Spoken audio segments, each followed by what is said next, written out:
Bugun dunyoda har 3 kishidan biri ortiqcha vaznga ega va ularning 60-70% da diabet yuzaga kelish xavfi bor. Semizlik modda almashinuvini ishdan chiqarib, ortiqcha yog' hujayralari tananing insulin gormoni bilan o'zaro munosabatini buzadi.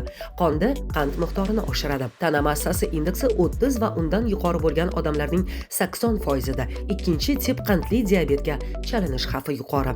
Yog' to'qimalari oshqozon osti beziga bosim o'tkazish natijasida u insulinni yetarli miqdorda ishlab chiqarishga qiynaladi. Shu bois ortiqcha vaznli odamlarning diabetga chalinish ehtimoli 4-5 barobar balandroq. Faol harakat qiluvchi va sog'lom ovqatlanishga rioya etuvchi odamlarning diabetga yo'liqishi 50% ga qisqaradi. Bunda har kuni muntazam ravishda atigi 30 daqiqa piyoda yurish yoki yengil jismoniy mashqlar qilish orqali ortiqcha kilogramlardan xalos bo'lib, metabolizmingizni yaxshilash mumkin. Kundalik taomnomadan shakar va yuqori kaloriyali mahsulotlarni chiqarib tashlab, evaziga sabzavotlar, mevalar va yog'siz oqsillarni ko'proq iste'mol qilish vaznni 5-10% ga, diabet xavfini esa 58% ga qisqartiradi. Vaznning ortiqchasi xastalik debochasi.